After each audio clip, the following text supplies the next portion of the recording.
Hi friends, welcome to my channel. ఈరోజు topic వచ్చేసి వేప మనకు చేసే మేల్ గురించి ఈరోజు మీతో డిస్కస్ చేయబోతున్నానండి. చాలామందికి ఒకటే తెలుసు అనమాట, వేప ఆరోగ్యానికి మంచిది. కానీ ఎందుకు మంచిది, అది మనకి ఏ ప్రాబ్లమ్స్ నుంచి కాపాడుతుంది అనేది చాలామందికి తెలియదు. దానివల్ల ఎన్ని యూజెస్ ఉన్నాయో కూడా తెలియదు. సో ఈరోజు మనం ఈ వీడియోలో తెలుసుకుందాం. వేప చెట్టులోని వేప ఆకులు, చిగుళ్ళు, కాయలు, బెరడు, వేర్లు ఇవన్నీ కూడా మనకి ఔషధాల తయారీలో ఉపయోగిస్తారండి. ఇప్పుడైతే మనం ఫస్ట్ వచ్చేసి వేప జావా ఎలా తయారు చేయాలో చూద్దాం. నేనైతే ఫస్ట్ ఈ గ్లాస్తో ఒక గ్లాస్ బియ్యం తీసుకున్నానండి. నీట్గా కడిగి ఇదే గ్లాస్తో 5 గ్లాసులు వాటర్ పోసుకున్నాను. సేమ్ మనం అన్నం ఎలా వండుతామో అలా వండుకోవడమేనండి.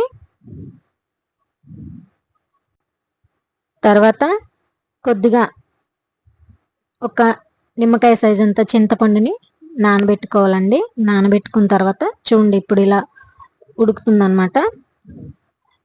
కాసేపు అయ్యాక ఇలా ఉడికితే సరిపోతుంది. మనం టెస్ట్ చేద్దాం ఇప్పుడు ఉడికిందా లేదా అనేది. సో ఇలా ఉడికితే సరిపోతుందండి.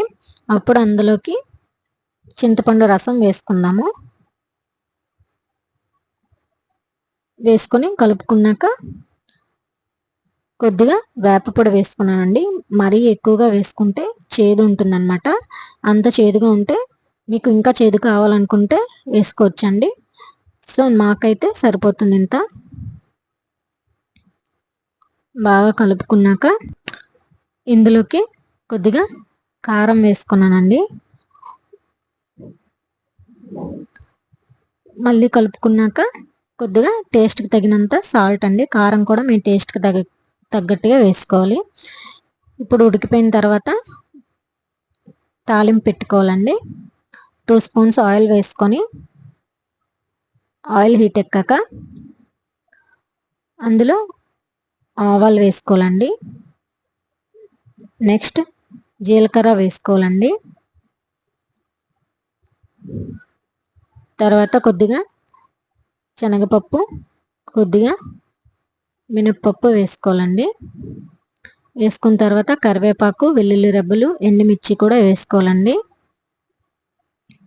వేసుకున్న తర్వాత ఇది బాగా ఫ్రై అయినంత వరకు అలా లో ఫ్లేమ్లో పెట్టి వేయించుకోవాలండి. ఇలా వేగితే సరిపోతుందండి. తర్వాత ఆ తాలింపు ఇందులో వేసేసుకొని బాగా కలుపుకోవాలండి. ఇంకా రెడీ అయిపోయినట్టేనండి. ఎంతో హెల్దీ అయిన వేపజావను మీరు కూడా ట్రై చేయండి, తప్పకుండా నచ్చుతుంది.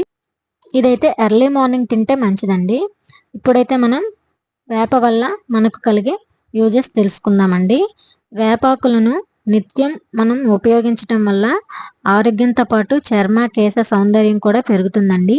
రుచికి చేదుగా ఉన్నప్పటికీ వేపాకు వల్ల మనకి ఎన్నో ఆరోగ్య ప్రయోజనాలు చేకూరుతాయి. వేపాకులను ఉదయం ఖాళీ కడుపుతో తీసుకుంటే మధుమేహ వ్యాధిగ్రస్తులకు మధుమేహం అదుపులో ఉంటుంది.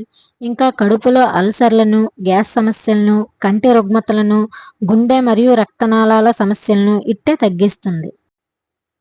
ఇంకా చర్మ వ్యాధులకు, మొటిమలు తగ్గడానికి, జుట్టు ఆరోగ్యంగా పెరగడానికి, పొడి చర్మం నుంచి రక్షణ కలిగించడానికి వేప ఎంతగానో ఉపయోగపడుతుందండి. వేప గింజల రసాన్ని తేనెలో కలిపి తాగితే కామెర్ల వ్యాధి నుంచి రక్షణ లభిస్తుందండి. వేపాకును మెత్తగా నూరి కానీ మిక్సీలో వేసి కానీ ఆ మిశ్రమాన్ని ముఖంపై ఉన్న మొటిమలు, మచ్చలకు రాస్తూ ఉంటే అవి మటుమాయమే చర్మం నిగారింపుగా ఉంటుందండి.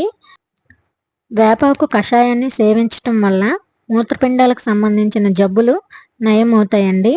కడుపు నొప్పిగా ఉన్నవారు వేపాకులు నమిలి ఆ రసాన్ని మింగితే కడుపు నొప్పి నుండి ఉపశమనం లభిస్తుందండి. ఏదైనా గాయం తగిలినప్పుడు వేపాకు, పసుపు కలిపి కట్టుకడితే ఉపశమనం దొరుకుతుంది. వేప పుల్లలతో పళ్ళు తోముకుంటే దంతాలు, చిగుళ్ళు సమస్యలు పరిష్కారం అవుతాయండి. పళ్ళు ఆరోగ్యంగా ఉంటాయి. మన నోటిలో కురుపులు అవుతాయి కదండి, అలాంటప్పుడు కూడా వేప పుల్లతో పళ్ళు తోముకుంటే అవి ఈజీగా తగ్గిపోతాయండి. కొబ్బరి నూనెలో వేపాకులను వేసి కాచి చల్లార్చాక ఆ నూనెను తలకు రాసుకుంటే చుండు సమస్య నుంచి ఉపశమనం లభిస్తుంది. ఇంకా పేర్లు కూడా తగ్గే ఛాన్స్ ఉంది. వేప నూనెను ప్రతిరోజు కళ్ళ కింద మచ్చలపై రాసుకుంటే నల్లటి చారలు, వలయాలు మాయమవుతాయి. చర్మ సౌందర్యాన్ని కాపాడటమే కాకుండా వేప మన శరీరంలో ఉండే చెడు టాక్సిన్స్ను బయటకు పంపించడంలోనూ ఎంతగానో ఉపయోగపడుతుంది. వేపాకు పొడిని గోరువెచ్చని నీటిలో 1 స్పూన్ వేసుకొని 7 రోజులు తాగటం వల్ల నులిపురుగుల సమస్య తగ్గుతుంది. వేప చిగుళ్ళను రోజు తినడం అలవాటుగా మార్చుకుంటే దగ్గు మరియు అజీర్ణ సమస్యలు తగ్గుతాయి. వేప నూనెను జాయింట్ల వద్ద మర్దన చేస్తే వాతం నొప్పులు తగ్గుతాయి. ఎన్నో ప్రయోజనాలున్న వేపను నిర్లక్ష్యం చేయకుండా ప్రతిరోజు సరిగ్గా ఉపయోగించుకుంటే మంచి ఆరోగ్యంతో పాటు అందాన్ని కూడా సొంతం చేసుకోవచ్చు.